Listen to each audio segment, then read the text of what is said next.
Hello साथियों, कैसे हैं। सुयान एकेडमी में एक बार फिर से आप लोगों का हार्दिक स्वागत है। और फर्स्ट ग्रेड की जो हमारी वीडियो लेक्चर सीरीज़ है, इस वीडियो लेक्चर सीरीज़ के अंदर जो हम अभी टॉपिक चल रहा था हमारा इलेक्ट्रॉनिक्स के अंदर, वोल्टेज रेगुलेशन का जो है आज हमारा टॉपिक होगा, जो हम जेनर डायोड से उसका वोल्टेज रेगुलेशन करते हैं। जेनर डायोड का जो एक सर्किट डायग्राम है जिसमें हमें वोल्टेज फाइंड आउट करने के लिए कहा जाता है, वो नॉर्मली एक क्वेश्चन आपको एग्जाम में मिल जाता है। ठीक है, जेनर डायोड एक स्पेशल डायोड है। ठीक है, और उसका सोल्व करने का तरीका भी कुछ एक फिक्स जो है उसका वो हमें देखना पड़ेगा कि किस तरह से जेनर डायोड के क्वेश्चंस को सोल्व किया जाता है। नॉर्मल डायोड के क्वेश्चंस को हम पहले कर चुके हैं सोल्व, आपको मैं सर्किट सोल्व करवा चुका हूँ। जेनर डायोड जो है वो किस पे, जेनर डायोड एक ऐसा डायोड है जो क्या करता है कि ब्रेकडाउन वोल्टेज पे भी वर्क कर सकता है। नॉर्मली क्या होता है कि जब हम रिवर्स बायस में डायोड को जब यूज करते हैं, ठीक है, तो रिवर्स बायस में यूज करते हैं तो रिवर्स बायस के अंदर जो है ब्रेकडाउन वोल्टेज के बाद में जो है वो जंक्शन है वो ब्रेक हो जाती है, देन उसके बाद वो एक नॉर्मल सेमीकंडक्टर की तरह बिहेव करने लग जाता है। तो वो है, जबकि जेनर डायोड क्या ब्रेकडाउन वोल्टेज पर भी वर्क कर सकता है। ठीक है, तो सबसे पहले आप जो है हमारा आज का जो टॉपिक रहेगा वो रहेगा वोल्टेज रेगुलेशन। ठीक है, टॉपिक जो हमारा रहेगा वो रहेगा वोल्टेज रेगुलेशन। ठीक है, और इस वोल्टेज रेगुलेशन के अंदर हम यूज किसका करेंगे, वो करेंगे जेनर डायोड। ठीक है, तो जेनर डायोड एक स्पेशल टाइप का डायोड है। इसका सिंबॉलिक डायग्राम जो होता है वो इस तरह का डायग्राम होगा, सिंबॉलिक। ठीक है, ये क्या है हमारा जेनर डायोड है, थोड़ा तिरछा। ठीक है, ये इसका पी पार्ट और ये इसका एन पार्ट। ठीक है, जिसमें से इसको जब हम यूज करते हैं एज ए वोल्टेज रेगुलेशन, ठीक है, जब आप वी आर यानी कि वोल्टेज रेगुलेशन के लिए यूज करते हैं तो इसको किस में रखते हैं, इसको रखते हैं रिवर्स बायस। ठीक है, इसमें रखेंगे हम रिवर्स बायस में इसका यूज करते हैं एज ए वोल्टेज रेगुलेशन के लिए। ठीक है, और अगर हम इसका कैरेक्टरिस्टिक्स देखें, इसकी अभिलाक्षणिक देखें, तो वी आई के अंदर तो जो फॉरवर्ड बायस है वो तो एक सिंपल जो हमारा डायोड होता है उसकी तरह से रहेगा, लेकिन जब अगर बात करते हैं हम किसकी, रिवर्स बायस की, तो रिवर्स बायस में ये क्या करता है, इस तरह से दिखे, ये जो वोल्टेज है इसे क्या बोलते हैं, V B, that is broke down voltage, और इसके करस्पॉन्डिंग ये जो करंट होगी, ठीक है, इसकी करस्पॉन्डिंग क्या होगी, इसमें जेनर डायोड में से जो करंट फ्लो करेगी वो, इस वोल्टेज को जो है जेनर वोल्टेज ही बोलते हैं। क्या बोलते हैं, जेनर वोल्टेज वी जेड। यानी कि क्या हुआ कि इसके बाद अगर आप वोल्टेज बढ़ाते हैं तो सिर्फ और सिर्फ इसमें क्या हो रही है, करंट जो है रिवर्स बायस, ये क्या, ये तो हमारा फॉरवर्ड बायस का ग्राफ है इसका, ठीक है, और है ये इसका रिवर्स बायस का ग्राफ। तो रिवर्स बायस में क्या हो रहा है, रिवर्स बायस के अंदर, ठीक है, ये हमारी हो जाएगी आई जेड मैक्सिमम। ठीक है, आई जेड मैक्सिमम, यानी कि मैक्सिमम वैल्यू ये होगी, उसके बाद में जेनर डायोड जो है वो ब्रेक डाउन कर जाएगा।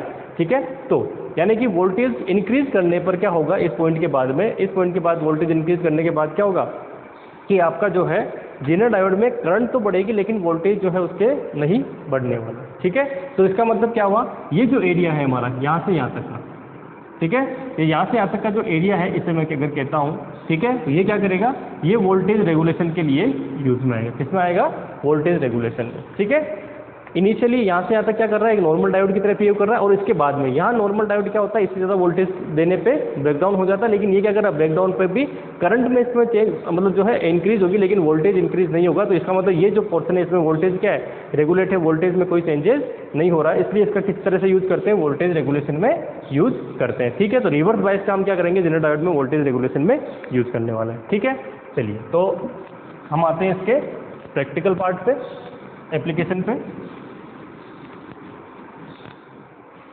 तो नॉर्मली जेनर डायोड को हम किस में लेते हैं, इसको लेते हैं हम लोग, ये V इनपुट है हमारी, यहाँ से एक रेजिस्टेंस जेनर डायोड जो रिवर्स बायस में होगा, देन उसके बाद यहाँ पे एक लोड रेजिस्टेंस जिस पे हमें वोल्टेज फाइंड आउट कर दिए। ठीक है, तो ये हो गया हमारा RL, ये रेजिस्टेंस R, ये जेनर डायोड है। जेनर डायोड जो है इसका वोल्टेज, जेनर डायोड का जो वोल्टेज है वो में गिवन होगा VZ, यानी कि VZ क्या है, VZ वो वोल्टेज है जहाँ पे ये वोल्टेज रेगुलेशन स्टार्ट करता है। ठीक है, जहाँ पे क्या करता है, वोल्टेज रेगुलेशन स्टार्ट करता है। ठीक है, चलिए तो आउटपुट जो अपन फाइंड आउट करेंगे वो करेंगे लोड के इस पॉइंट के ऊपर, तो ये हमारा क्या होगा, आउटपुट वोल्टेज जहाँ हमें फाइंड आउट करना है। ठीक है, जब भी ऐसा डायग्राम आता है तो सबसे पहले हमें क्या ध्यान रखना है कि ये जो पॉइंट है जहाँ जेनर डायोड कनेक्टेड है, इसे मैं वी आई कह रहा हूँ वोल्टेज, ये जो वी आई है ठीक है। ये जो वी आई है, ये वी आई जो है इस पे वोल्टेज कितनी, क्योंकि देखो यही डिसाइड कर रहा है कि ये जेनर डायोड किस में रहेगा, ब्रेकडाउन में रहेगा या नहीं रहेगा, ठीक है। यानी कि अगर वी आई की वैल्यू वी जेड से कम है तो इसका मतलब क्या हुआ, आप ये देखिए इसका अगर रिवर्स बायस वाला ग्राफ मैं आपको बताऊं तो कुछ इस तरह का ग्राफ था ये, ठीक है। तो इसको हमने वी जेड कहा था। तो अगर मान लीजिए इस पॉइंट पे है तो क्या वोल्टेज रेगुलेशन है, नहीं है। इस पॉइंट पे तो क्या वोल्टेज रेगुलेशन है, इस पे तो क्या वोल्टेज रेगुलेशन है, नहीं है। लेकिन इससे आगे अगर किसी पॉइंट पे जाते हैं वी जेड और इसके बाद में, तो क्या आ रहा है, वोल्टेज रेगुलेशन आ रहा है, ठीक है। तो इसका मतलब क्या हुआ, ये जो रीजन है, ठीक है, जहाँ पे वी आई यानी कि ये वाली वोल्टेज वो लेस देन है वी जेड से, तो इसका मतलब क्या हुआ, इस केस में जेनर डायोड क्या रहेगा, ऑफ रहेगा। ऑफ रहेगा मतलब वो वोल्टेज रेगुलेशन नहीं करेगा, ठीक है। तो वोल्टेज रेगुलेशन क्रॉस कर दिया यानी कि नहीं करेगा। ये जो रीजन है जहाँ पे वी जेड सॉरी ये जो पूरा रीजन है इसके बाद का ना, इसके बाद के जो रीजन है यहाँ से इसके बाद, यानी कि अगर वी आई जो है वो ग्रेटर देन है वी जेड से, तो इसका मतलब जेनर डायोड किस में रहेगा, ऑन कंडीशन में रहेगा, यानी कि वोल्टेज रेगुलेशन होगा, ठीक है, वोल्टेज रेगुलेशन होगा, ठीक है। आगे समझ में। तो इसका मतलब क्या है कि ये जो वी आई है यानी कि ये जो जेनर डायोड है इस पर हम जो ये वोल्टेज दे रहे हैं, ठीक है, ये जो वोल्टेज इसको रिवर्स बायस में दे रहे हैं, ये रिवर्स बायस की वोल्टेज जो है वो वी जेड से ज़्यादा होनी चाहिए, तो क्या होगा, वोल्टेज रेगुलेशन, और वी जेड से कम है तो वोल्टेज रेगुलेशन नहीं होगा। तो इसका ग्राफ कैसे बनेगा मैं बात करता हूँ। तो यहाँ जो करंट होगी ये आई होगी, इसमें जो करंट जाएगी वो आई जेड जाएगी, इसमें जो करंट जाएगी वो आई एल जाएगी, ठीक है। तो सबसे पहले तो आई इक्वल टू क्या होगा, I Z plus I L हो जाएगा। एक चीज़ तो ये आ गई आपके पास, ठीक है। दूसरा ये कि फर्स्ट कंडीशन पे चलते हैं हम लोग। फर्स्ट कंडीशन क्या है कि मेरा जो वी आई है, ठीक है, वो लेस देन है वी जेड। जब वी आई लेस देन है वी जेड तो इसका मतलब क्या हुआ, इसका मतलब ये हुआ कि जेनर डायोड क्या है, ऑफ है। ऑफ होने का मतलब क्या है, वो वोल्टेज रेगुलेशन नहीं करेगा, ठीक है, वोल्टेज रेगुलेशन नहीं करेगा। इस पॉइंट का ध्यान में रखना, ये पॉइंट सबसे इंपॉर्टेंट है ना, ये वोल्टेज रेगुलेशन नहीं करेगा। अब ये वी आई निकालते कैसे हैं, सबसे इंपॉर्टेंट चीज़ क्या है कि वी आई निकालते कैसे हैं। तो यहाँ पे जैसे मैं अगर वी आई निकालना चाहूँ तो वी आई क्या हो जाएगा मेरे पास, वोल्टेज डिवाइडिंग रूल मैंने आपको पहले से पढ़ाया है कि अगर आपको करंट डिवाइडिंग और वोल्टेज डिवाइडिंग पता है तो आपकी बहुत सारी जो समस्याएं हैं वो दूर हो जाएंगी सर्किट सोल्व करने की। तो आप देखिए जेनर डायोड को भूल जाइए, ये सर्किट क्या बन रहा है, इस तरह से बन रहा है ना, दो रेजिस्टेंस है, एक बैटरी लगी हुई है। अब आपको कहाँ निकालना, इस पॉइंट पर वोल्टेज निकालना, तो जीरो से स्टार्ट करते हुए चलेंगे, तो जीरो से स्टार्ट करते हुए चलेंगे तो क्या होगा, जो रेजिस्टेंस आ रहा, resistance divided by total resistance into total voltage, ठीक है। ये क्या होगा, मेरा वी आई होगा। एक तो ये दिमाग में रखिए, हमेशा आपको इसी तरह से वी आई फाइंड आउट करना है, ठीक है। भाई वी आई की वैल्यू कैसे फाइंड आउट करोगे, आपको वी आई गिवन तो नहीं होगा सर्किट में, भाई यहाँ कोई वोल्टेज दी रखी हुई, रेजिस्टेंस की आपको वैल्यू दे रखी होगी, आपको वी आई फाइंड आउट करना, तो ये मेरा क्या होगा, वी आई, ठीक है। चलिए नेक्स्ट, अब आ जाते हैं इसके ऊपर। वी आई आपने फाइंड आउट किया, अगर इसकी वैल्यू जेनर डायोड के लिए वोल्टेज आपको गिवन होगी, ठीक है, 10 volt 15 volt 20 volt fix voltage होती है इसकी जेनर वोल्टेज जो वहाँ दे रखी है ना वी जेड, वो आपको गिवन होगी। आपको देखना है उससे कम है या ज़्यादा है। मान लीजिए उससे कम आ रहा था, इसका मतलब क्या हुआ, जेनर डायोड क्या है, ऑफ है। ऑफ है इसका मतलब किस रीजन में है, इस रीजन में है। इस रीजन में कंडक्ट कर रहा है क्या, ये नहीं, इस रीजन में करंट की वैल्यू क्या है, बहुत कम है, माइक्रो एम्पियर में होती है करंट की, है ना। तो इसका मतलब उसको कैसे मानेंगे, रिवर्स बायस में, है ना, ओपन सर्किट, ठीक है। तो इसका मतलब जेनर डायोड क्या हुआ, जेनर डायोड हुआ ओपन सर्किट, क्या होगा, ओपन सर्किट। तो ये डायग्राम कैसे बन जाएगा, ये कुछ इस तरह का डायग्राम बनेगा। फिर ये क्या हो गया, ओपन, ओसी लिख देता हूँ ताकि आपको बड़ा लंबा नहीं लिखना पड़े। ये ओसी मतलब ओपन सर्किट, है ना। ये क्या हो गया हमारे पास, ओपन सर्किट हो गया, ठीक है। आगे चलेंगे तो ये क्या हो जाएगा, लोड रेजिस्टेंस आरएल, और ये हमारा आउटपुट, ठीक है। ये क्या हो जाएगा, आउटपुट। तो आउटपुट में कितनी वोल्टेज मिलेगी, आउटपुट में आपको जो वोल्टेज या वी आई मिल रही है वही आपको क्या मिल जाएगी, आउटपुट में वोल्टेज मिल जाएगी, ठीक है। कितनी वोल्टेज मिलेगी, जो आपकी आउटपुट वोल्टेज कितनी हो जाएगी, जो हमारी वी आई वोल्टेज यानी कि यहाँ वोल्टेज होगी वही आपको आउटपुट में वोल्टेज मिल जाएगी। अगर करंट फाइंड आउट करोगे आर आई एल, तो आई एल कैसे फाइंड आउट करोगे, तो सिमिलरली सी बात है, आई एल फाइंड आउट करनी, टोटल सब में करंट क्या फ्लो होगी, एक ही करंट फ्लो करेगी, तो कितनी करंट हो जाएगी, ये भाई आई इक्वल टू किसके हो जाएगी, आई की हो जाएगी ना। देखो आप, ये आई क्या होगी, यहाँ से जाएगी नहीं करंट, तो सारी किस में से निकलेगी, इसी में से निकलेगी। तो जो आई करंट है वो किसके बराबर हो जाएगी, वो हो जाएगी हमारा V input divided by R plus R L के, ठीक है। टोटल करंट कितनी होगी इसकी सर्किट की, जो हमारा V input divided by R plus R L series में है, मतलब ये है ही नहीं इसके अंदर। किस कंडीशन में? इस कंडीशन की बात है, ठीक है। चलिए नेक्स्ट, कि अगर सेकंड कंडीशन कि अगर वी आई ग्रेटर देन है वी जेड से, ठीक है, तो जेनर डायोड क्या है? ऑन है। ऑन है इसका मतलब इस सर्किट में है, ठीक है। तो यहाँ पे क्या होगा? यहाँ पे जो आउटपुट वोल्टेज मिलेगी वो कितनी मिलेगी? तो आप देखिए, तो यहाँ क्या हो जाएगा, ये सर्किट कुछ इस तरह से बन जाएगा।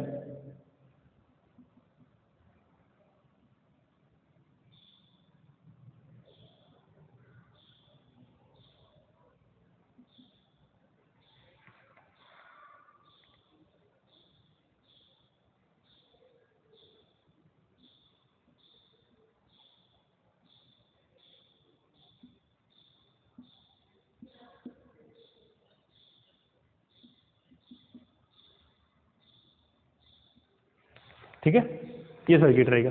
अब ये वोल्टेज कितनी रहेगी? तो ये वोल्टेज किसके बराबर रहेगी? वी जेड के। ये हमारी कितनी है? वी इन, ठीक है। ये वोल्टेज कितनी रहेगी? वी जेड और वी इन जो है यहाँ पे वोल्टेज रहने वाली है, ठीक है।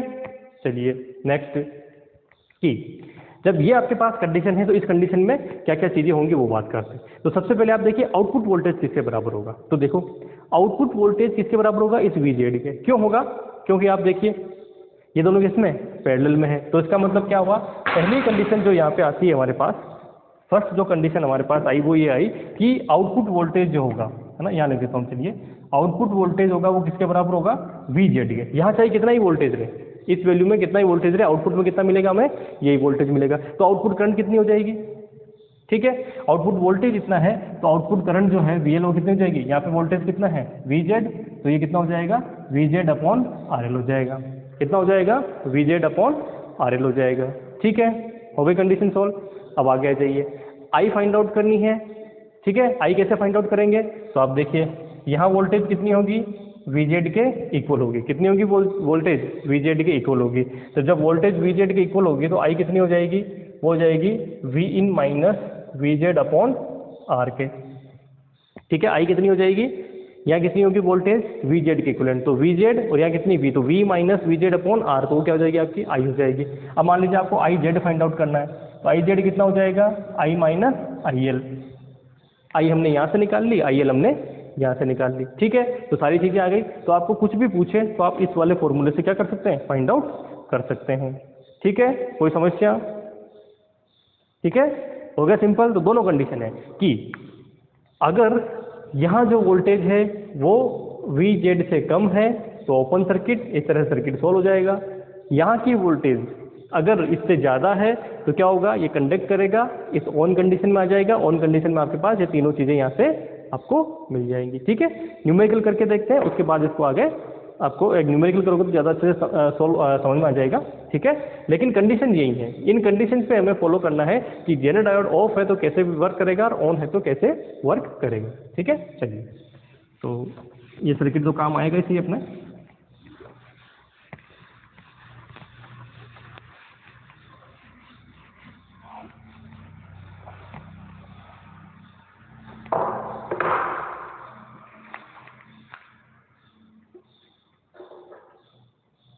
ये क्वेश्चन ले लेते हैं। इसमें जो है ये वी इन गिवन है वो 16 वोल्टेज है ना। क्वेश्चन यही है, सेम ही रहेगा, डायग्राम में कोई चेंजेस नहीं आएगा ना। ये 16 वोल्टेज है और ये 1K है, ठीक है। कितना है? 1K है। RL जो है आपके पास वो 3K है। RL कितना है? 3K, ठीक है। VZ इसके लिए गिवन है आपको 10 वोल्ट। 10 वोल्ट ही है ना। कितनी गिवन है? 10 वोल्ट गिवन है कि इस जेनर डायोड के लिए जो है वो 10 वोल्ट आपको गिवन है, ठीक है। चलिए नेक्स्ट, अब ये पूछ रहा है कि आउटपुट वोल्टेज कितनी होगी, ठीक है। आउटपुट वोल्टेज करंट हम सब चीज़ें फाइंड आउट कर लेंगे। तो सबसे पहले आप VI फाइंड आउट कीजिए। VI कितना होगा इस पॉइंट के ऊपर? तो कैसे फाइंड आउट करेंगे? मैंने आपको बताया था 16, ठीक है। किधर से चलना है? चलिए कि इधर से 0 की तरफ से चलेंगे, जो रेजिस्टेंस आ रहा है वो resistance divided by total resistance, तो 3 + 1K दैट इज 4K, है ना। डायरेक्ट लिख देता हूँ मैं, 3 + 1K यानी कि 4K इंटू टोटल वोल्टेज, ठीक है। ये कैंसिल आउट, ये हो जाएगा 4 × 3 दैट इज 12 वोल्ट। तो यहाँ वोल्टेज कितना आया, 12 वोल्ट आया। ठीक है, तो 12 वोल्ट जो है वो क्या है, वी आई ग्रेटर देन है वी जेड से। तो इसका मतलब ये वोल्टेज किसके बराबर होगी, ये वोल्टेज होगी हमारे जेनर डायोड के वोल्टेज के बराबर। ठीक है, तो यहाँ जो वोल्टेज होगी वो किसके बराबर होगी, इसके बराबर, यानी कि 10 वोल्ट के बराबर हो जाएगी। आगे समझ में, पहली कंडीशन सोल्व कर चुके हैं कि यहाँ जो वोल्टेज आ रही है वो कितनी आ रही है, इसके बड़ी आ रही है, तो बड़ी आ रही है इसका मतलब यहाँ जो वोल्टेज होगी कितनी होगी, 10 वोल्ट होगी। अब जब ये 10 वोल्ट है इसमें कंडक्ट कर जाएगा, इसका मतलब क्या होगा, यही वोल्टेज आपको यहाँ मिलने वाली है। तो इसका मतलब आउटपुट वोल्टेज कितनी हो जाएगी आपकी, आउटपुट वोल्टेज वी जेड के बराबर, यानी कि 10 वोल्ट हो गई। ठीक है, अब आउटपुट करंट निकालनी है आई एल कितनी हो जाएगी, वो हो जाएगी आपके पास 10/3 इंटू 10⁻³ दैट इज ये हो जाएगा 3.33 इंटू 10⁻³ एम्पियर। ठीक है, आगे अब क्या निकालना है, आई निकालनी है। आई कितनी हो जाएगी, आई हमारे पास हो जाएगा 16 - 10 डिवाइडेड बाय 1 इंटू 10⁻³। तो कितना हो गया 6 इंटू 10⁻³ एम्पियर। ठीक है, आई जेड निकालनी है। तो आई जेड क्या हो जाएगा, देखिए यहाँ करंट कितनी है, ये दो रास्ते हैं, इधर चलेगी कितनी और उधर से कितनी चलेगी, उससे अपन फाइंड आउट कर सकते हैं। ठीक है, ये करंट कितनी हो जाएगी, ये हो जाएगी 6 - 3.66 इंटू 10⁻³ एम्पियर। और ये हो जाएगी हमारे पास 2.66 इंटू 10⁻³ एम्पियर। ठीक है, तकरीबन इसके इक्वलेंट आ जाएगी ये वैल्यू। ठीक है,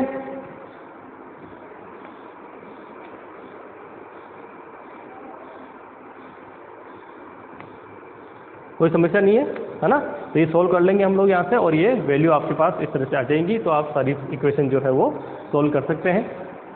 बहुत सिंपल सा है, कंसेप्ट दिमाग में रखना ये ऑन है या नहीं है। ठीक है, अगर मान लीजिए ये क्वेश्चन ऐसे होता है, इसी में मैं वापस चेंज कर देता हूँ कि ये जो है ये आपके पास 2K है ना। तो 2K से क्या बनेगा, 2K से बन जाएगा ये, मान लीजिए ये 2K होता है ना, इसी को मैंने चेंज कर दिया है। तो जब ये 2K होता तब क्या होता, 2K होता तब क्या होता, उस केस में ये वैल्यू आपको मिलती है 2 into 10⁻³ divided by 3 into 10⁻³ into 16। तो ये कैंसिल आउट हो गया, यहाँ से करेंगे तो कितना जाएगा 32 डिवाइडेड बाय 3। तो कितनी बार जाएगा, ये जाएगा 1, देन उसके बाद में अच्छा 10 से ज़्यादा, ये भी 10 से ज़्यादा ही आएगी। ठीक है, तो 10 से ज़्यादा आएगी तो इसको भी थोड़ा 2 की जगह आप ऐसा करिए, इस वैल्यू को थोड़ा चेंज कर लेते हैं और ये भी 2 कर देते हैं और ये भी 2 कर देते हैं। इस केस में क्या होगा 2/2, हाँ ठीक है, इस केस में हो जाएगा सोल्व, है ना। ये मान लीजिए दोनों ही 2 के हैं, उस केस में क्या होगा, तो आप देखिए ये हो जाएगा 2K, इधर से चलेंगे तो 2K, फिर टोटल रेजिस्टेंस कितना हो जाएगा 4K इंटू 16। ठीक है, तो ये कैंसिल आउट हो जाएगा, तो कुल मिला के कितना बनेगा, ये बनेगा अपने पास ये 4 से कैंसिल आउट हो गया, 4 से 8 वोल्ट। ठीक है, कितना आया 8 वोल्ट। अब 8 वोल्ट जो है वो क्या, ये तो 10 वोल्ट है, तो इसका मतलब क्या हुआ इस वाले केस में, अब ना अब देखना क्या होता है इस वाले केस के अंदर जो है आपके पास इक्वेशन क्या बनी कि वी आई जो है वो लेस देन है वी जेड के। तो इसका मतलब जेनर डायोड क्या हुआ, ऑफ हुआ। ठीक है, जेनर डायोड क्या हुआ, ऑफ हुआ। अब जेनर डायोड ऑफ हुआ इसका मतलब ये सर्किट में है ही नहीं, समझ पा रहे मेरे बात को। जेनर डायोड ऑफ होने का मतलब ये सर्किट में ही नहीं, क्या ओपन सर्किट हो गया। और यहाँ जो वी आई वोल्टेज है वो वोल्टेज कितनी हो गई, ये हमने निकाला था वो 8 वोल्ट रही। ठीक है, तो जब ये 8 वोल्ट रही तो अब आपको क्या करना है, सोल्यूशन करना है इसका। तो सोल्यूशन करना है तो सबसे पहले करंट आई फाइंड आउट करोगे, क्योंकि सब में से क्या फ्लो करेगी, करंट आई फ्लो करेगी। आई करंट कितनी हो जाएगी, तो ये देखिए आप, ये हो जाएगा करंट आई के लिए, ठीक है 16, है ना। तो 16 डिवाइडेड बाय टोटल रेजिस्टेंस कितना है 4K।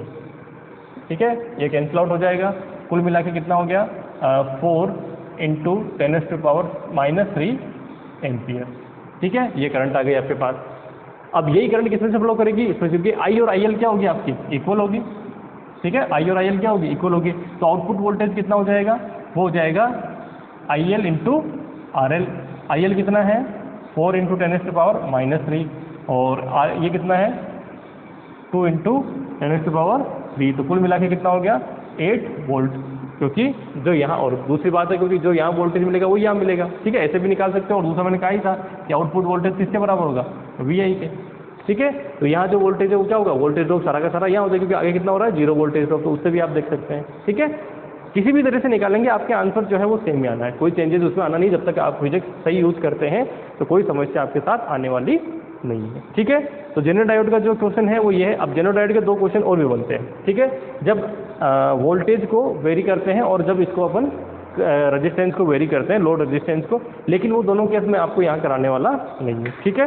क्यों नहीं कराने वाले उन दोनों केस को? उसका एक रीज़न है कि वो जो दोनों केस हैं वो नेट के एग्जाम में ज़्यादा पूछे जाते हैं, ठीक है।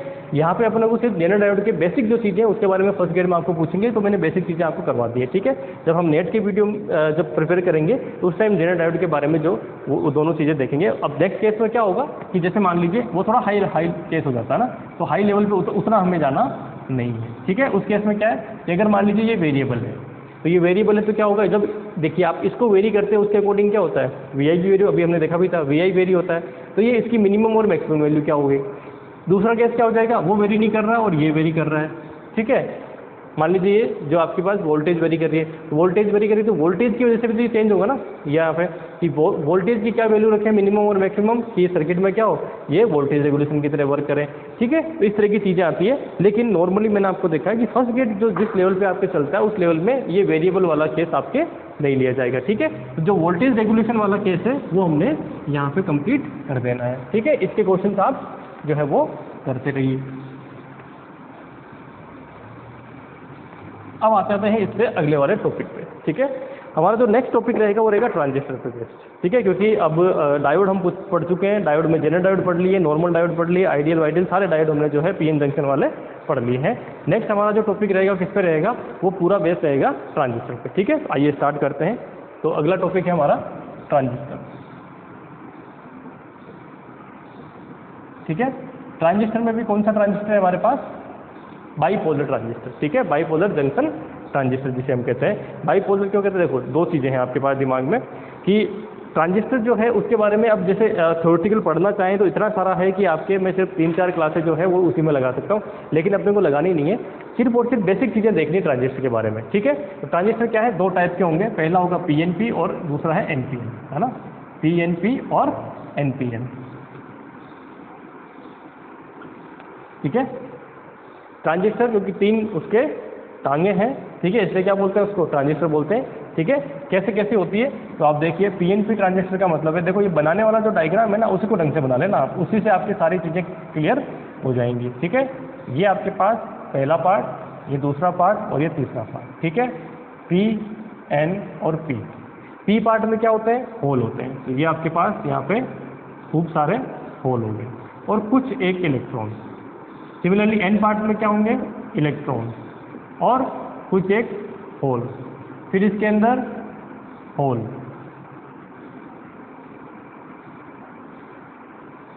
और कुछ एक इलेक्ट्रॉन, ठीक है। अब इसको देख के आपको क्या समझ में आ रहा है, ये भी बना देता हूँ। जो देखिए आप यहीं से सारी चीज़ें क्लियर कर लेना ना, सारी चीज़ें जो है आप यहीं पे क्लियर कर लेना। थोड़ा इसको बड़ा बना देता हूँ, है ना, तो ताकि आपको सारी चीज़ें क्लियर हो जाएंगे ना। ये डायग्राम ही सब कुछ सिखा देगा आपको, बस ये डायग्राम अच्छे से बना लेना, जो मैं जैसा मैं बना रहा हूँ उसी हिसाब से आप डायग्राम बना लेना, ठीक है। तो ये हमारा पहला पार्ट, ठीक है। तो इसमें जंक्शन भी बनानी है अपने को, थोड़ा आगे ले लेता हूँ।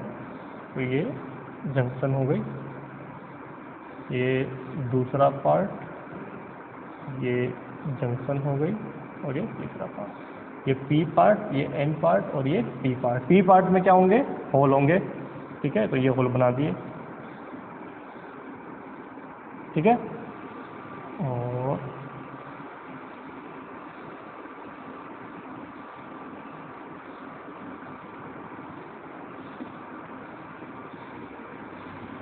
और कुछ एक इलेक्ट्रॉन, ठीक है, इस तरह से। एन पार्ट में सारे इलेक्ट्रॉन और कुछ एक होल, इसमें फिर से सारे होल,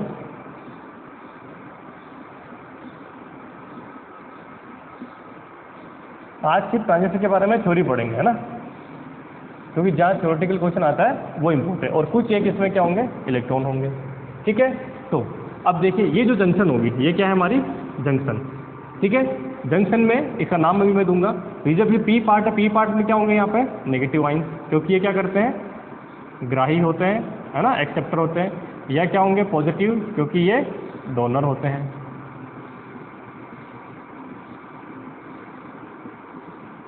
ठीक है, ये जंक्शन बन गई। ठीक है, इसी तरह से यहाँ क्या होंगे नेगेटिव। इसको मैं गोले में बनाने के बजाय ऐसे बनाता हूँ ताकि थोड़ा सा ये क्या क्लियर दिखेगा आपको, है ना। तो लाइनें थोड़ी सीधी नहीं खींच रही है, कोई बात नहीं। ये हमारी जंक्शन है, तो यहाँ क्या होंगे नेगेटिव और यहाँ होगा पॉजिटिव। ठीक है, सिमिलरली पी में नेगेटिव और एन में पॉजिटिव। जंक्शन ऐसे ही बनेगी।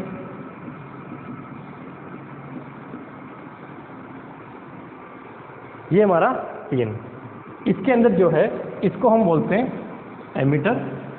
ये होता है हमारा बेस और ये होता है कलेक्टर। एमिटर, बेस और कलेक्टर। ठीक है, एनपीएन के अभी पीएनपी के लिए बना रहा हूँ, ये बन गया। तो यहाँ से अब देखिए कि ये जो जंक्शन होगी इसे क्या बोलेंगे, ये जो जंक्शन होगी इसे क्या बोलेंगे ई और बी। तो एमिटर बेस जंक्शन, ये क्या है ई बी जंक्शन, यानी कि एमिटर बेस जंक्शन। ये वाली जंक्शन कौन सी है कलेक्टर और ये बेस। तो क्या हो जाएगा बेस कलेक्टर या कलेक्टर बेस, कलेक्टर बेस बोलते हैं ना, कलेक्टर बेस जंक्शन। ठीक है, क्या होगी कलेक्टर बेस जंक्शन। दो जंक्शन यहाँ बनने वाली है। अब आप देखिए कि इस ट्रांजिस्टर में सबसे बेसिक चीज़ पे आते हैं। ऐसा वो भी बना देता हूँ मैं डायग्राम साथ के साथ एनपीएन का भी। अब एनपीएन में क्या होगा डायग्राम सेम रहेगा, सिर्फ चेंजेस क्या होगा कुछ थोड़ी सी चीज़ें।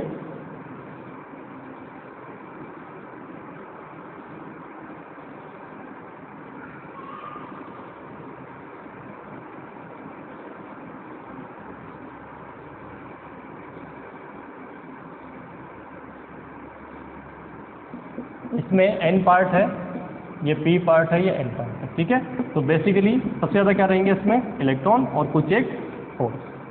ये क्या है तो मैक्सिमम क्या रहेंगे होल और कुछ एक इलेक्ट्रॉन। ठीक है, इसमें मैक्सिमम क्या रहेंगे इलेक्ट्रॉन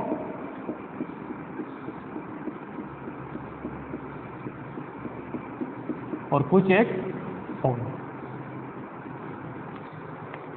ठीक है, अब आप इसको समझिए, देखिए कि इसमें भी यही, इसको हम बोलेंगे एमिटर, ये हमारा बेस और ये हमारा कलेक्टर। ठीक है, तो सबसे इम्पोर्टेंट चीज़, अच्छा फिर से आप जंक्शन बनाएंगे तो ये होगा नेगेटिव में, ये आएंगे यहाँ पे पॉजिटिव चार्ज, ये नेगेटिव में और ये पॉजिटिव। ठीक है, चलिए तो दोनों ही केस के अंदर अगर मैं देखूं तो पहले आते हैं सेम सा ही रहेगा ना, इसकी जो बेसिक चीज़ें हैं वो सेम रहेगी। बेसिक चीज़ें क्या सेम रहेगी, ये हमारी देखिए ये फिर से एमिटर बेस जंक्शन और ये हमारी कलेक्टर बेस जंक्शन। ठीक है, चलिए तो इसको देखने पर आपको क्या पता चल रहा है बेसिक चीज़ ना, जो इसको देख के पता चलता है। पहली चीज़ जैसे दोनों के अंदर जो है अगर आप इसकी लेंथ देखना चाहें, ठीक है, लेंथ किसकी, सबसे पहले एमिटर बेस और कलेक्टर। ठीक है, तो सबसे ज़्यादा जो है, अच्छा मैं इसको ऐसे लिख देता हूँ ताकि आपको ये, अगर विड्थ की बात करें है ना, विड्थ की बात करें इसकी, एक एक टॉपिक ले रहा हूँ। पहला है विड्थ, तो विड्थ में क्या हो रहा है, विड्थ के अंदर सबसे ज़्यादा विड्थ किसकी दिख रही है आपको, बताओ इसको तीनों में से, ये पार्ट और ये पार्ट, तीनों में देखो किसकी ज़्यादा सबसे विड्थ है, जो सी है यानी कि कलेक्टर की सबसे ज़्यादा विड्थ है, उसके बाद एमिटर की विड्थ है और सबसे ज़्यादा कम किसकी है, बेस की है। ठीक है, तो पहला ही क्वेश्चन अगर आपको पूछा जाता है थ्योरेटिकल में कि इसकी विड्थ जो है उसको डिफाइन करिए, या फिर कह सकते हैं विड्थ का जो है क्रम क्या होगा, है ना, तो उसका क्रम क्या होगा इस तरह से कि कलेक्टर सबसे ज़्यादा विड्थ होगी, एमिटर की उससे कम होगी, फिर ये होगी। ठीक है, दूसरा केस, दूसरा है इसमें इम्प्योरिटी की, है ना, या कह सकते हैं कि इसमें डोपिंग की, है ना, डोपिंग किसमें सबसे ज़्यादा है उसकी बात करते हैं ना। तो सबसे ज़्यादा डोपिंग किसमें, देखो इसके अंदर, तो डोपिंग का मतलब क्या है, पर यूनिट, सबसे दिमाग में रखना, पर यूनिट वॉल्यूम में चार्ज कितना है ना, पर यूनिट वॉल्यूम में चार्ज कितना है। तो देखो आप उसमें क्या देखना डेंसिटी का, ये थोड़ा खुला खुला दिख रहा है होल, और ये क्या दिख रहे हैं थोड़े पास पास दिख रहे हैं, ये तो बिल्कुल जो है दूर दूर है, तो कोई समस्या ही नहीं है इसके अंदर। तो सबसे ज़्यादा डोपिंग किसकी होती है? एमीटर की, ठीक है। सबसे ज़्यादा डोपिंग किसकी होती है? एमीटर की, ठीक है। कलेक्टर की उसके बाद होती है और बेस की सबसे कम होती है। ये लगभग इक्वल सी होती है ना, ठीक है। लगभग इक्वल तो नहीं लगाओ, लगभग थोड़े से तो कम होती है, लेकिन क्या है इसकी तो बहुत ज़्यादा कम होती है, ठीक है। तो इसको मैं इस तरह से भी लिख सकता हूँ, ठीक है। सिमिलरली इसको भी मैं इस तरह से लिख सकता हूँ। क्यों लिख सकता हूँ? क्योंकि इसकी जो डोपिंग है ना वो बहुत ज़्यादा कम, इसका जो एरिया है वो भी क्या है, बहुत ज़्यादा कम होता है, ठीक है। 2-3 ये चीज़ें हो गई। उसके बाद में और क्या चीज़ें हो सकती है? हाँ, ये तो विड्थ और डोपिंग, ये 2 क्वेश्चन आपको जो है वो डायरेक्टली इसमें पूछे जा सकते हैं, ठीक है। अब आगे वाला कि जब इसको यूज़ करेंगे, दोनों के लिए सेम है ना, जब इसको यूज़ करेंगे तो यूज़ कैसे करेंगे, ठीक है। जब इसको यूज़ करेंगे तो यूज़ के लिए क्या कंसेप्ट है कि फर्स्ट जो जंक्शन है ना, एमिटर बेस जंक्शन, ये जंक्शन किसमें होनी चाहिए? ये जंक्शन ऑलवेज होनी चाहिए फॉरवर्ड बायस में। कौन सा होना चाहिए? फॉरवर्ड बायस, ठीक है। और जो आपकी कलेक्टर बेस जंक्शन है वो किसमें होनी चाहिए? कलेक्टर बेस जो जंक्शन है ये होनी चाहिए रिवर्स बायस में, ठीक है। किसमें होगी? रिवर्स बायस में। तो पहली जंक्शन कलेक्टर बेस जब भी यूज़ करोगे किसमें लेंगे? फॉरवर्ड बायस में। दूसरी जंक्शन किसमें लेंगे? रिवर्स बायस में। तो जब आप देखिए इससे ये मैं मिटा रहा हूँ ना, ये लिख लिया होगा आपने, तो कनेक्शन जब लेंगे तो कैसे लेंगे, है ना, उसकी बात मैं करता हूँ। इस वाले केस में एक एक करके सोल्व करते हैं। इस वाले केस में है ना, जब आप इसको ऐसे कनेक्ट करोगे, ठीक है, ए और बी को, तो कैसे कनेक्ट करोगे? पहली जंक्शन किसमें लेनी चाहिए? फॉरवर्ड बायस में। तो फॉरवर्ड बायस में लेनी चाहिए तो क्या होगा? ये पी पा के इसको किससे कनेक्ट करेंगे? पॉजिटिव से, और एन पा को किससे करेंगे? नेगेटिव से करेंगे, ठीक है। सेकंड जंक्शन किसमें रहनी चाहिए? रिवर्स बायस में। तो रिवर्स बायस में लेने का मतलब क्या होगा कि पी पार्ट होगा नेगेटिव से कनेक्ट और एन पार्ट किससे होगा? पॉजिटिव से कनेक्ट। तो ये इसका मेनली कनेक्शन होगा, ठीक है। इसमें आ जाइए, इसको कनेक्शन करेंगे तो कैसे कनेक्शन करेंगे? फर्स्ट जंक्शन किसमें होनी चाहिए? फॉरवर्ड में। तो फॉरवर्ड में कब होगी? पी पार्ट को पॉजिटिव से कनेक्ट करेंगे, एन पार्ट को नेगेटिव से कनेक्ट करेंगे, ठीक है। दूसरी जंक्शन किसमें होनी चाहिए? रिवर्स में। रिवर्स में कब होगी? जब पी पार्ट को नेगेटिव से कनेक्ट करें बैटरी के और एन पार्ट को पॉजिटिव से करें, तो ये क्या होगी हमारे पास?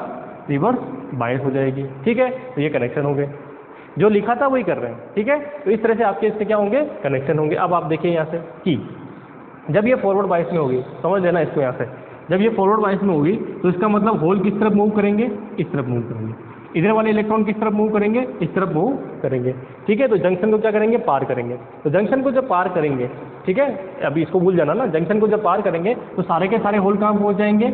यहाँ पहुँच जाएंगे, ठीक है। लेकिन कुछ इलेक्ट्रॉन जो है इधर से क्या करेंगे? यहाँ पहुँचेंगे। तो इसका मतलब इसमें करंट जो होगी आई ई किधर होगी? इस तरफ होगी, ठीक है।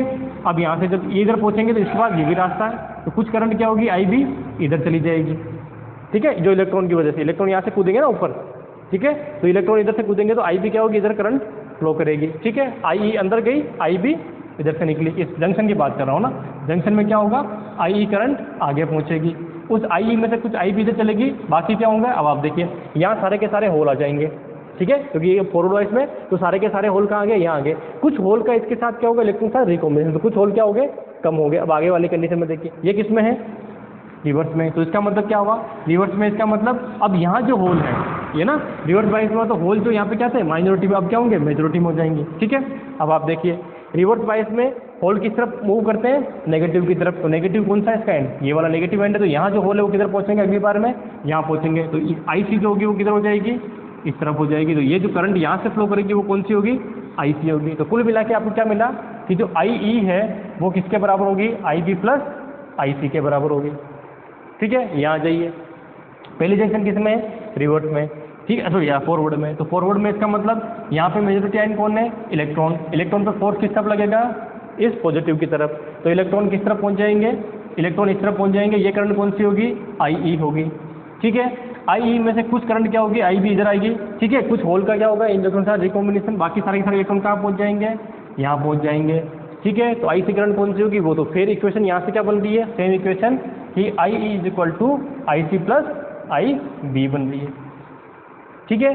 अब क्योंकि ये ड्रॉपिंग बहुत कम होती है, इसलिए IB की जो वैल्यू होती है वो क्या होती है, IB की वैल्यू बहुत कम होती है, बहुत लो होती है। ये माइक्रो एम्पियर में होती है, किस में होती है, मिली एम्पियर में। ठीक है, तो ये चीज़ क्या है कि जो हमारी IB होती है वो किस में होती है, माइक्रो एम्पियर में होती है, और जो IC और IE है वो लगभग इक्वल सी होती है, किस में होती है, मिली एम्पियर में होती है। क्योंकि मिली एम्पियर में से अगर आप 1-2 माइक्रो एम्पियर निकाल भी देंगे तो कोई ज़्यादा इफेक्ट उस पर आने वाला नहीं है। ठीक है, तो इस तरह से क्या है कि लगभग सारे के सारे होल कहाँ पहुँच जाते हैं, यहाँ पहुँच जाते हैं।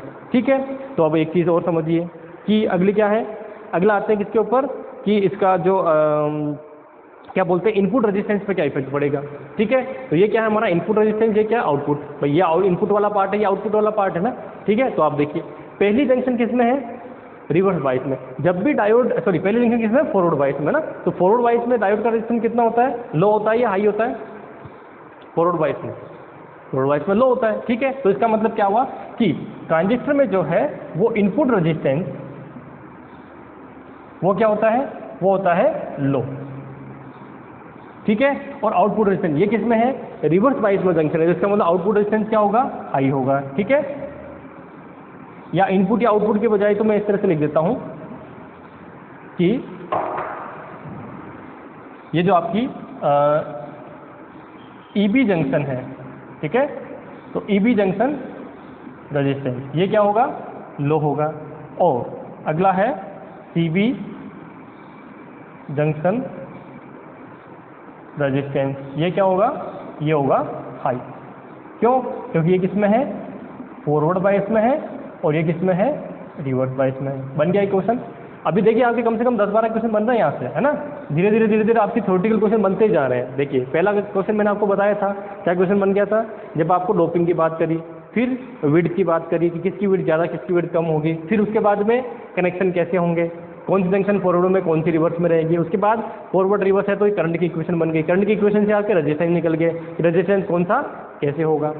ठीक है, आगे समझ में कोई समस्या यहाँ तक। तो जितना भी थ्योरेटिकल वाला पोर्शन था वो अपन यहाँ पे कंप्लीट कर चुके हैं। अब इसका कनेक्शन जो है इनको 3 तरह से यूज कर सकते हैं अपन, कॉमन एमिटर की तरह, कॉमन बेस की तरह और कॉमन कलेक्टर की तरह। ठीक है, जिसमें आपके कॉमन एमिटर जो है वो सबसे ज़्यादा यूजफुल है। ठीक है, क्यों यूजफुल है, क्योंकि एम्प्लीफिकेशन के लिए जो सबसे ज़्यादा यूज होगा वो कौन सा होगा, ये वाला ही यूज होने वाला है।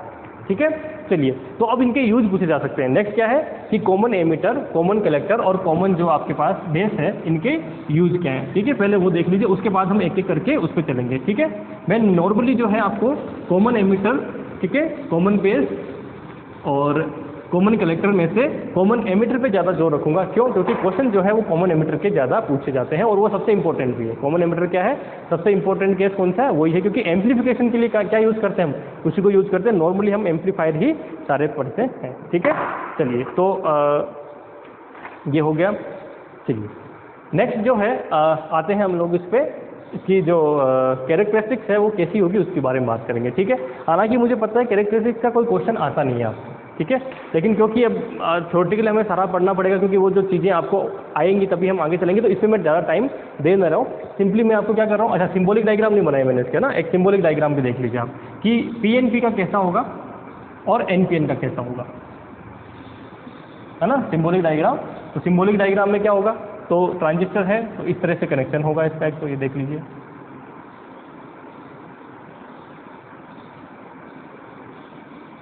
ठीक है, ये फिक्स है, E, B और C। सिमिलरली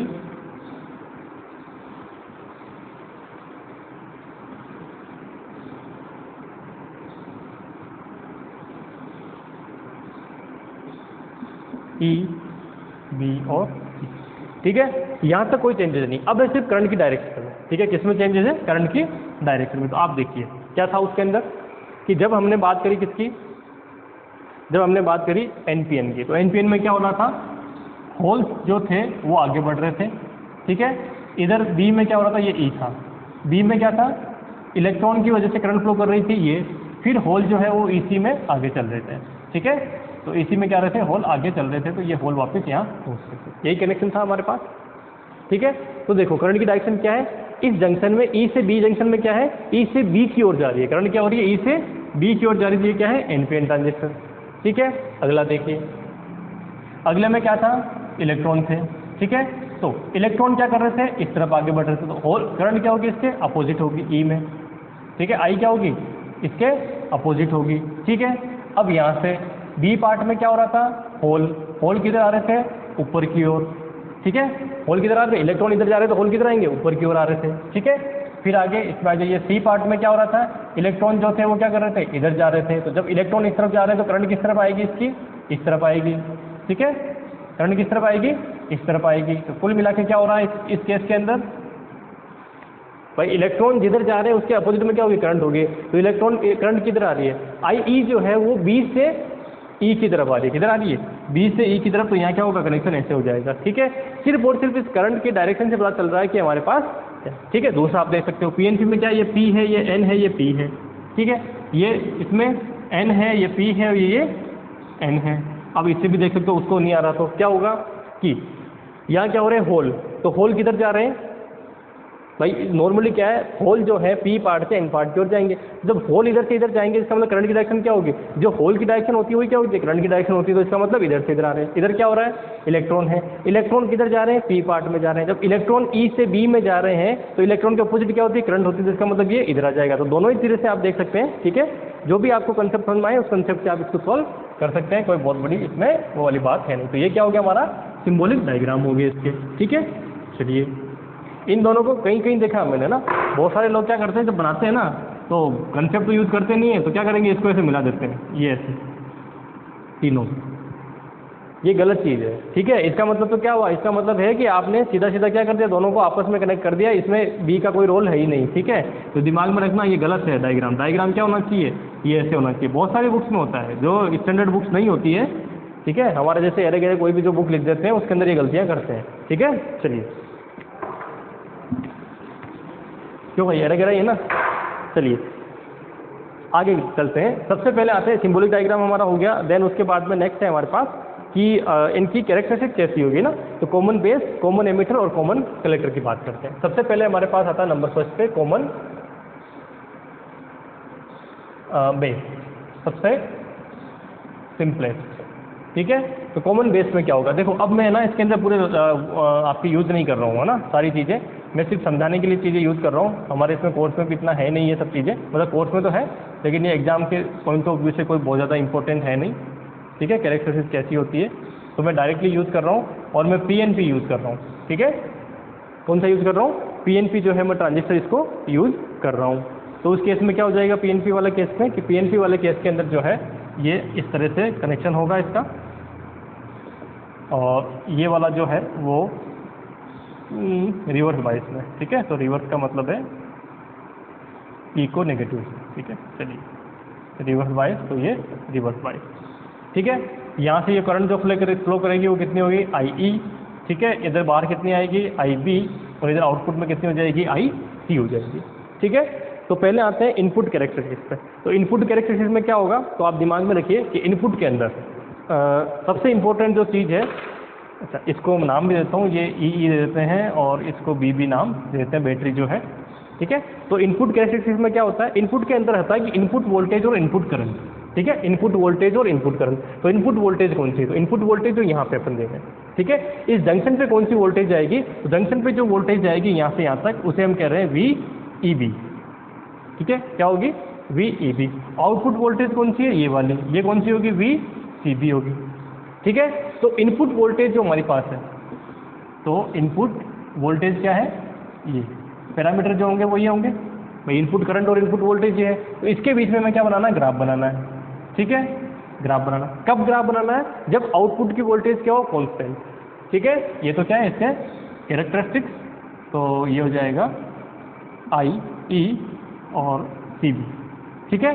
तो जैसे जैसे क्या होगा, ये इस तरह से आपकी वैल्यू करंट आपको मिलेगी, क्योंकि सिंपल डायोड यही है, क्या है, फॉरवर्ड बायस का डायोड है। तो फॉरवर्ड बायस की करंट कैसे मिलती है आपको, इस तरह से फॉरवर्ड बायस की करंट मिल जाएगी। जब आपने क्या किया है, यहाँ से एक वोल्टेज को कांस्टेंट किया, यानी कि यहाँ से आप क्या करेंगे, एक वोल्टेज कांस्टेंट करेंगे, देन उसके बाद में क्या बनेंगे, इसको वेरी करते हुए ग्राफ बनाएंगे। तो ग्राफ कैसा बनेगा, इस तरह का बन जाएगा, ठीक है।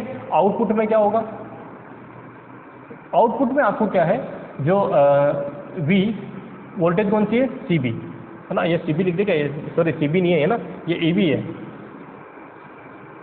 गलत है ना, क्योंकि इनपुट के क्या है ई बी है ना, तो इनपुट में क्या ई बी, अच्छा यहाँ क्या है वी सी बी और आउटपुट करंट कौन सी है आई सी। ठीक है, कब कांस्टेंट किसको रखना है, कांस्टेंट रखना है करंट को, ई सी को क्या रखना है कांस्टेंट रखना है। ठीक है, चलिए जब ई सी को कांस्टेंट रख के जब ये ग्राफ बनाएंगे तो ग्राफ आपको जो मिलेंगे वो इस तरह के मिलेंगे। ये हमारे पास वोल्टेज सी बी और ये करंट आई सी। ठीक है, तो पहली जो करंट है वो इस तरह से मिल जाएगी, फिर ये इस तरह से, सॉरी थोड़ा सा इसको कांस्टेंट रखना है अपने को, ये कांस्टेंट, फिर ये कांस्टेंट। ठीक है, इस तरह की आपको करंट मिलेगी। ये कौन सी करंट है, जब आपने आई ई को कितना रखा है 0।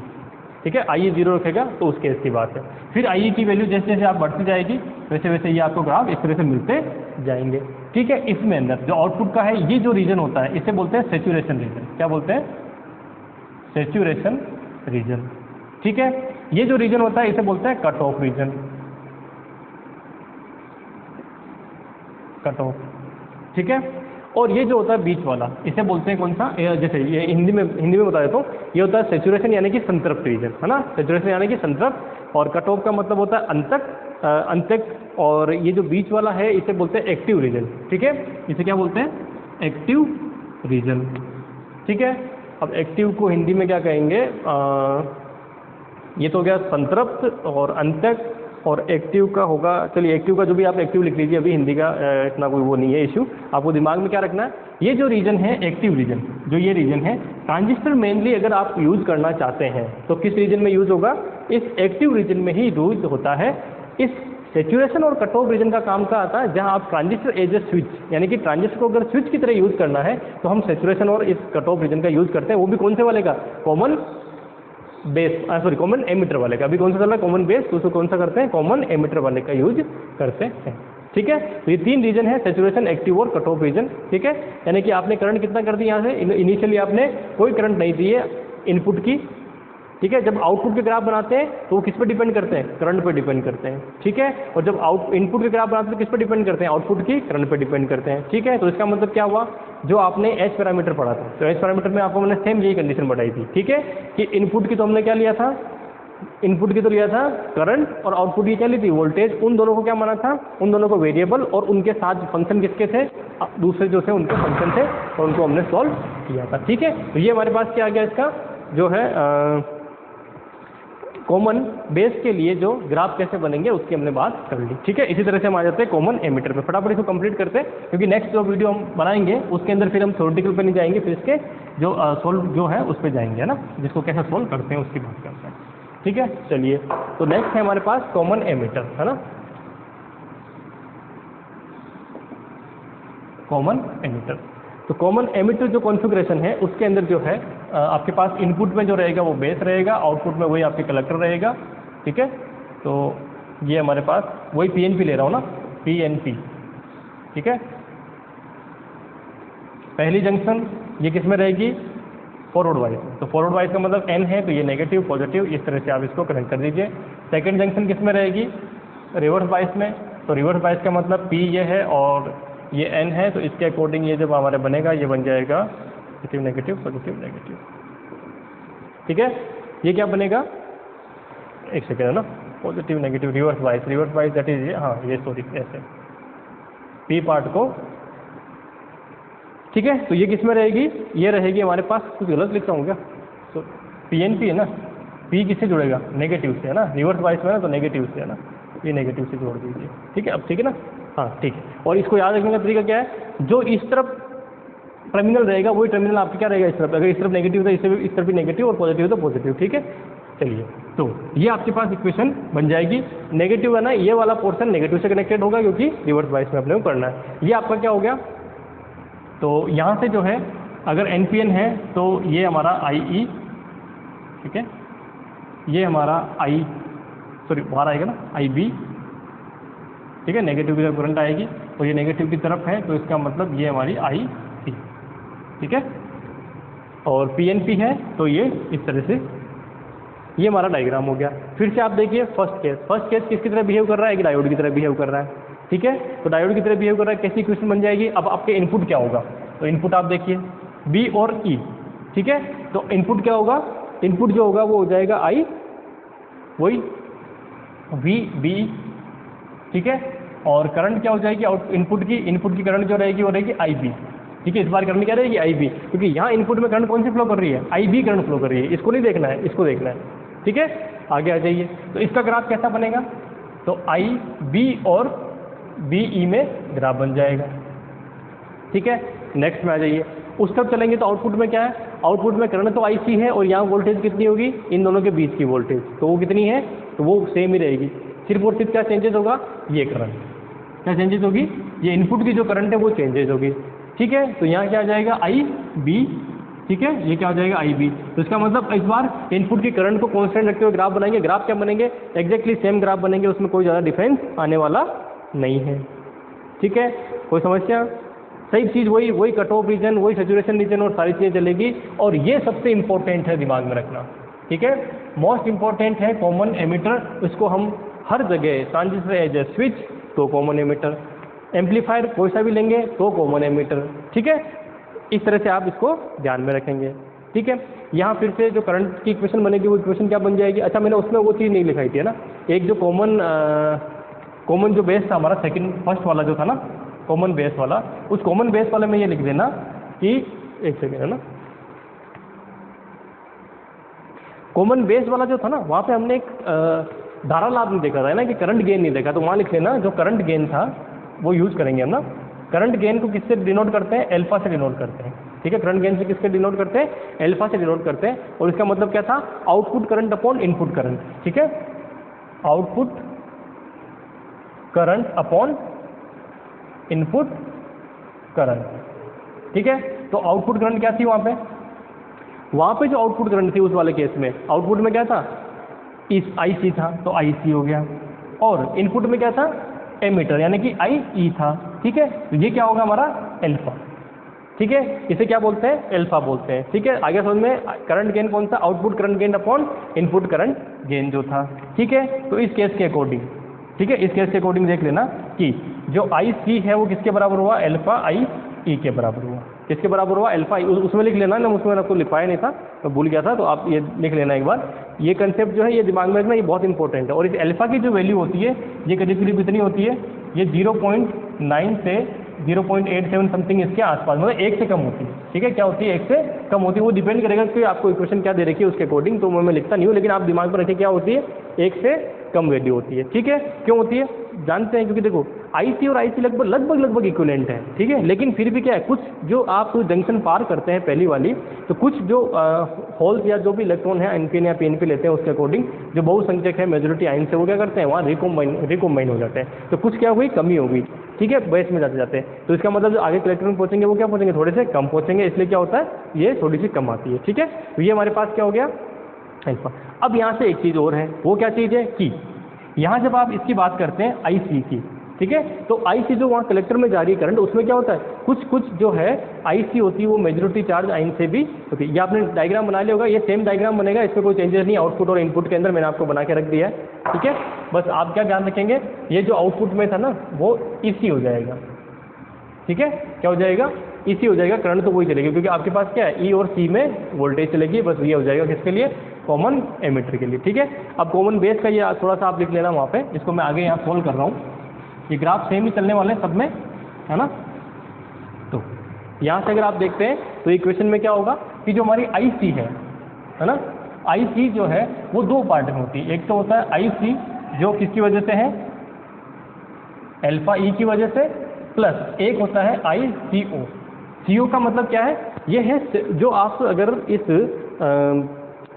जो आपका ट्रांजिस्टर है, ट्रांजिस्टर की अगर फर्स्ट जंक्शन को आप ओपन रख देते हैं, है ना, यानी कि मान लीजिए इसको ओपन रख दिया, तो ओपन रख दिया तो क्या होगा, इसकी वजह से तो कोई करंट फ्लो नहीं करेगी, लेकिन इसमें जब रिवर्स बाइस की जो करंट फ्लो करेगी वो भी तो कुछ होगी भाई। जब आप पीएनपी बात करते हैं एक रीजन की, पी रीजन की, तो पी रीजन के अंदर क्या है, पी रीजन में जो मान लीजिए कलेक्टर का पी रीजन है, कलेक्टर के पी रीजन के अंदर आपके पास होल है, तो वहाँ थोड़े बहुत इलेक्ट्रॉन भी तो हैं, ठीक है। तो आप जब उसको रिवर्स बाइस में जोड़ते हैं, यहाँ से मान लीजिए आपने फर्स्ट जंक्शन को किस में रखा है, किसी भी जंक्शन में रखा है, उसको आपने ओपन कर दिया, तो ओपन कर दिया तो क्या होगा, वहाँ से current reverse bias current flow करेगी, किसकी वजह से करेगी, माइनॉरिटी चार्ज कैरियर की वजह से, जिसे हम क्या बोलते हैं लीकेज करंट, ठीक है। तो ये क्या है, IC जो है इसको लिख लेना, ICO को हम क्या बोलते हैं, ICO को बोलते हैं लीकेज करंट। क्या बोलते हैं? Leakage current.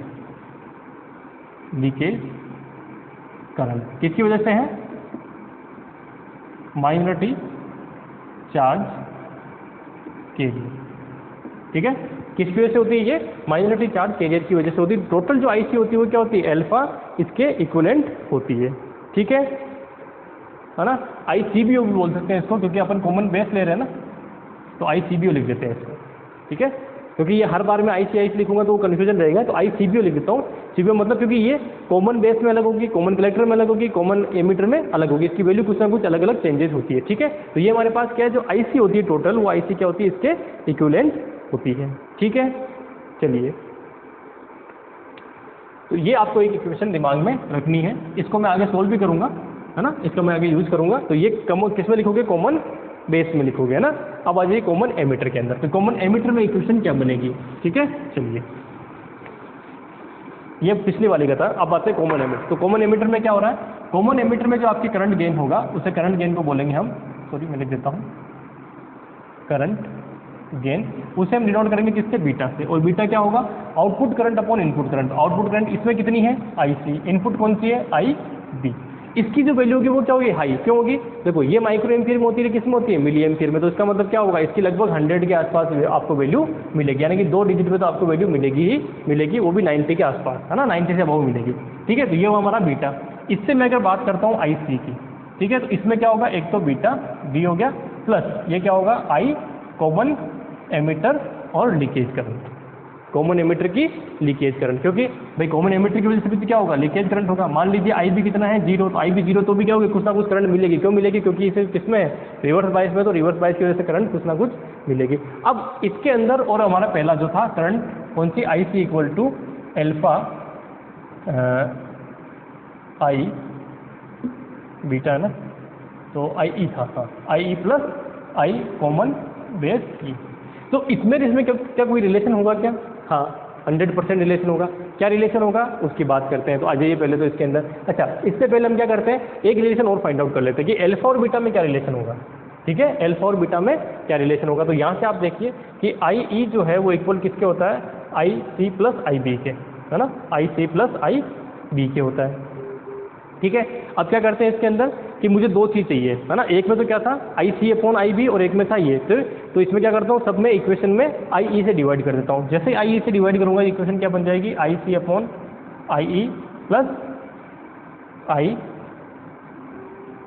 नहीं, B और C दोनों में C है ना, दोनों में C कॉमन है तो C से डिवाइड करते हैं। सॉरी, दोनों में क्या है? C कॉमन है तो C से डिवाइड करते हैं। तो IC से जैसे डिवाइड करोगे तो ये बन जाएगा IE अपॉन IC बराबर इक्वल में 1 और IB अपॉन IC। क्यों? क्योंकि देखो कॉमन एमीटर था, उसके अंदर क्या आ रहा है? C और E अल्फा में, और कॉमन बेस में, इसमें सॉरी कॉमन बेस में क्या आ रहा है? I और IC और IE, और कॉमन एमीटर में क्या आ रहा है?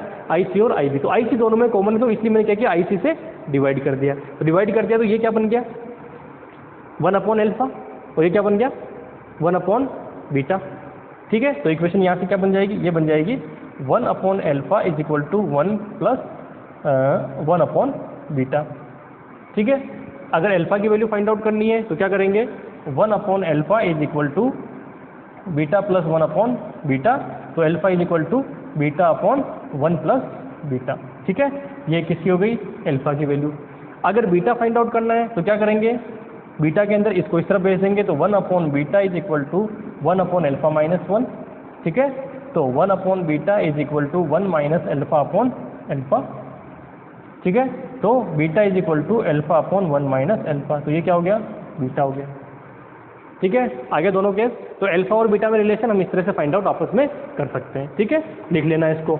अब आते हैं इसके अंदर कि इन दोनों में आपस में क्या रिलेशन होगा। इनमें ये पूछे जाते हैं क्वेश्चन, है ना, इसमें रिलेशन आपस में पूछा जाता है, और ये कई बार जो आपके न्यूमेरिकल क्वेश्चन होगा उसमें भी यूज करेंगे। और मैक्सिमम टाइम मैंने देखा है 99% जैसे ही इनमें कन्वर्जन वाला क्वेश्चन आता है IB और IC में 100%, वो जो 99% लोग हैं वो क्वेश्चन छोड़ के आते हैं, जबकि वो क्वेश्चन सबसे इजी क्वेश्चन में से एक होगा आपके पास। ठीक है, कंसेप्ट दिमाग में होना चाहिए कि किसमें क्या है। ठीक है, इससे मैं स्टार्ट करता हूँ।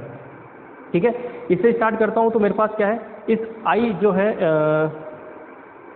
उस वाले में जैसे क्या करते हैं कि आई ई जो है उसको मैं कन्वर्ट करता हूँ, आई ई किसके बराबर होगा, आई ई जो है वो आई सी प्लस आई बी के बराबर होगा ना। तो यहाँ मैं रखता हूँ आई C is equal to alpha और आई सी प्लस आई बी, ठीक है, ये इक्वेशन बनेगी, है ना। इनमें कन्वर्जन लगाना मुझे, इक्वेशन अपने आप आ जाएगी सॉल्यूशन में, ठीक है। चलिए नेक्स्ट कंडीशन में क्या हो जाएगा कि अब अल्टीमेटली ये इक्वेशन मुझे फाइंड आउट करनी है, ठीक है। ये इक्वेशन इसके इक्विवेलेंट में लानी है, तो इसका मतलब एक तरफ आई सी, दूसरी तरफ क्या आना चाहिए, आई बी आना चाहिए, और उसके बाद इसको सोल्व करना अपने आगे। तो आगे सोल्व करते हैं। तो इक्वेशन क्या हो जाएगी कि आई सी ये इस तरफ लाएंगे तो 1 minus alpha equal to alpha, ठीक है, प्लस सी बी ओ, ठीक है। तो I C is equal to क्या हो जाएगा, alpha upon 1 minus alpha I B plus I C B O divided by 1 minus alpha. अब ये देखिए किसके बराबर होता है, एल्फा अपॉन 1 माइनस एल्फा किसके बराबर होगा, अभी जस्ट आपने फाइंड आउट किया था, किसके बराबर है, बीटा के बराबर है, ठीक है। तो इसका मतलब आई सी इक्वल टू क्या हुआ, beta I B plus I C B ओ और 1 माइनस एल्फा, ठीक है। तो इस इक्वेशन से आप इसको वेरीफाई करिए, है ना। जब आप इस इक्वेशन को इसको एक दूसरे से कंपेयर करते हैं तो कंपेरिजन में क्या आता है, ये दोनों इक्वल आ रहा है, तो ये इक्वल आ रहा है, ये इधर इक्वल आ रहा है, तो इसका मतलब ये किसके इक्वल आना चाहिए, इसके इक्वल आना ही चाहिए। तो इसका मतलब आई सी ई ओ इक्वल टू किसके होगा, C B O divided by 1 minus alpha, ठीक है। अगर इसको बीटा में कन्वर्ट करना तो कैसे करेंगे, ठीक है, बीटा में कन्वर्ट करना तो कैसे करेंगे कि 1 माइनस एल्फा किसके बराबर होगा, आप ऐसे कर लीजिए कि C B O is equal to 1 minus alpha और सी ई ओ, ठीक है। अगर मान लीजिए इसको मैं इस तरह से लिखता हूँ तो उस केस में क्या हो जाएगा, मान लीजिए बीटा में कन्वर्ट करते हैं, ठीक है, इसी को कर देते हैं ना, इसी को कन्वर्ट कर देते हैं, ये भी सिंपल है कि मान लीजिए मुझे इसी को कन्वर्ट करना बीटा के अंदर, तो बीटा में कन्वर्ट करना है तो 1 माइनस एल्फा किसके बराबर होगा, तो आप देखिए उधर से जाइए बीटा के अंदर, बीटा वाले केस के अंदर, बीटा वाले केस के अंदर हमने अभी जस्ट इक्वेशन फाइंड आउट करी थी ना, तो बीटा किसके बराबर आया था, बीटा था हमारे पास एल्फा अपॉन 1 माइनस, ठीक है। तो इसको इधर ले जाइए तो क्या हो जाएगा, beta 1 minus equal to alpha, ठीक है। आगे वाले केस के अंदर देखें तो क्या हो जाएगा, अच्छा मुझे इसी की वैल्यू चाहिए ना, तो इसकी वैल्यू चाहिए तो मैं क्या करता हूँ इसके अंदर, हाँ सॉल्यूशन कर लेते हैं। तो कितना हो जाएगा, beta minus beta alpha equal to alpha, इसको उस तरफ ले जाइए तो क्या हो गया, बीटा इक्वल टू, है ना, इसको इधर लाएंगे तो एल्फा, अच्छा alpha plus beta equal to कितना हो गया, एल्फा प्लस बीटा एल्फा, ठीक है। एल्फा कॉमन आ जाएगा तो क्या बचा यहाँ से, 1 प्लस बीटा, ठीक है, 1 प्लस बीटा, फिर वापस इधर ले आइए तो alpha beta upon alpha equal to 1 plus beta, beta upon alpha equal to कितना बना, 1 प्लस बीटा, और यहाँ से भी क्या आ रहा है, beta upon alpha equal to 1 upon 1 plus, ठीक है। तो 1 अपॉन ये किसके बराबर आ गया, ये आ गया 1 अपॉन 1 माइनस एल्फा के बराबर, ठीक है, क्या आ गया।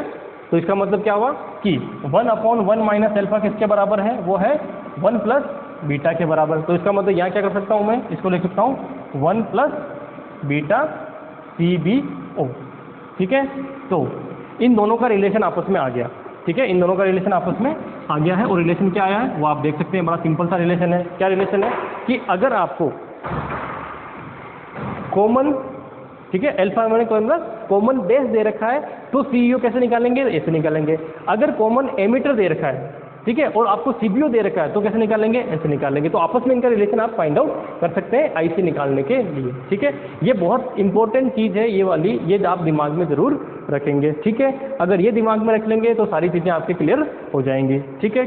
चलिए टाइम देख लेते हैं कितना हुआ है, हाँ 1 घंटे से ऊपर थोड़ा सा हो गया, लेकिन मैं बार बार इस टॉपिक को आगे लेना नहीं चाहता, इसलिए मैं इसको यहीं ख़त्म करूँगा। 2 मिनट आपके टाइम और लूँगा, ठीक है। और वो टाइम किस लिए, क्योंकि हमने 2 जो है कॉमन एमिटर और कॉमन बेस को देख लिया, लेकिन कॉमन कलेक्टर नहीं देखा है, और कॉमन कलेक्टर का यूज़ जो है वो आपके रेयरली आता है यूज़, ठीक है। तो मैं इसलिए इसको ले रहा हूँ। तीसरा है जो हमारा कॉमन कलेक्टर, ठीक है। तो कॉमन कलेक्टर में क्या होगा, कॉमन कलेक्टर में जो है सिंपल सी बात है, आउटपुट जो वोल्टेज आप लेने वाले हो, इनपुट क्या रहेगा, ठीक है, इनपुट ऑलवेज यही रहेगा, बेस इसमें भी, ठीक है, पीएनपी है ना तो बाहर निकलेगी करंट, ठीक है। ये रहेगा रिवर्स बाइस में, तो ये एन पार्ट है, सॉरी फॉरवर्ड बाइस में तो ये प्लस में हो गया, ठीक है। और ये सेकंड जंक्शन है वो किस में रहेगी, ये पी है, ये पी है, तो ये रहेगी रिवर्स बायस में, तो ये रिवर्स बायस में हो गई करंट आपकी, सॉरी ये वाली, ठीक है। चलिए, तो अब जो वोल्टेज फाइंड आउट करेंगे ना, आउटपुट कहाँ लेंगे, इस वाले जंक्शन पे लेंगे, कहाँ लेंगे, यहाँ लेंगे, ये हमारा आउटपुट होगा जो VE के बराबर हुआ, ठीक है, VC नहीं होगा, ठीक है। तो करंट भी कौन सी होगी इसमें जो फ्लो करेगी, IE जो है वो आउटपुट में रहेगा, ठीक है। आउटपुट कहाँ लेंगे, यहाँ पे लेंगे, ठीक है। तो इसे आउटपुट को मैं कहूँगा EC, क्या कहूँगा, EC आउटपुट जो है वो कहूँगा। ग्राफ सेम रहेगा, इनपुट का ग्राफ, क्योंकि एक डायोड की तरह बिहेव करेगा, तो इस तरह से इनपुट की करंट कितनी है IB, वोल्टेज कितनी है CB, ठीक है। यहाँ आ जाइए, यहाँ वोल्टेज इनपुट का जो आउटपुट के ग्राफ बनेंगे वो सेम बनेंगे इसी तरह के, ठीक है, सेम क्या बनेंगे, इसी तरह के ग्राफ बनेंगे। और आपके पास आउटपुट की जो करंट और आउटपुट का वोल्टेज क्या होगा, इस बार VE होगा, करंट कौन सी होगी IE होगी, करंट कौन सी होगी IE, ठीक है। ये आउटपुट होगा यहाँ वाला, ठीक है। हो गया सॉल्यूशन, ये कॉमन क्या है, कलेक्टर कॉमन है, ठीक है। अच्छा, इसको ऐसे बनाने की बजाय तो आप ऐसे बनाइए, मैंने थोड़ा गलत कर दिया, ये C होगा और ये क्या होगा E होगा, ठीक है। आपको समझ में आ गया। तो यहाँ जो करंट फ्लो करेगी वो, क्योंकि अंदर की तरफ जा रही है तो IE, ये बाहर की तरफ आएगी IC, ठीक है। ये आपके पास इक्वेशन बनेगी, ठीक है। तो ये तरह से आप इसको फाइंड आउट कर सकते हैं। सेम ग्राफ सेम चलेंगे, ग्राफ में कोई चेंजेस नहीं, बस आउटपुट इनपुट क्या होंगे उसी की बात हमें करनी है, ठीक है। इसके अंदर अगर मान लीजिए आप करंट गेन लेना चाहते हैं तो जो गेन होगा उसे गामा से डिनोट करेंगे। तो इनपुट आउटपुट क्या है, इनपुट है हमारे पास IB और आउटपुट क्या है IE, ठीक है। इनपुट क्या है ये, तो इसको जब आप सोल्व करेंगे तो आपके पास इक्वेशन, अब बीटा और इसमें क्या रिलेशन होगा, बड़ा सिंपल सा है कि अगर मान लीजिए गामा को मैं लिखता हूँ तो IB plus IC upon IB लिख सकता हूँ E को, तो यहाँ से इक्वेशन क्या बनेगी, gamma is equal to 1 plus IC upon IB, तो IC अपॉन IB किसके बराबर है, बीटा के इक्वल है, ठीक है।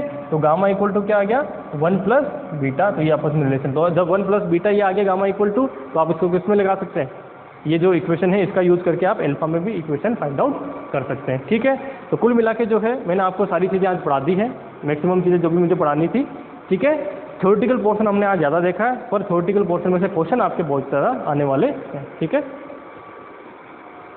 तो आज के लिए इतना ही काफ़ी है, और आगे जो है हम लोग इसके जो इसका न्यूमेरिकल पोर्शन है कि जब मान लीजिए, और नॉर्मली क्या होगा, न्यूमेरिकल पोर्शन भी आप में आपके एक ना एक आता है जिसमें डायग्राम देके, रजिस्टेंस देके और आउटपुट और इनपुट पूछ जाती है, जिसे हम लोड लाइन भी बोलते हैं ना। तो लोड लाइन का यूज़ करके हम आउटपुट वोल्टेज और आउटपुट करंट फाइंड आउट करेंगे, फिर उससे क्वेश्चन पॉइंट फाइंड आउट करेंगे उसके, जहाँ पे जिसको प्रचलन बिंदु बोलते हैं ना। तो प्रचलन बिंदु क्या क्या होंगे वो आपको क्वेश्चन में पूछा जाता है, तो वो हम फाइंड आउट करेंगे आउटपुट के लिए। और मैं मैक्सिमम पहले ही बता देता हूँ, ये सिर्फ इतना ही पढ़ाना था मुझे, कॉमन एमीटर और कॉमन बेस, सिर्फ ये इक्वेशन बनाने के लिए, ठीक है।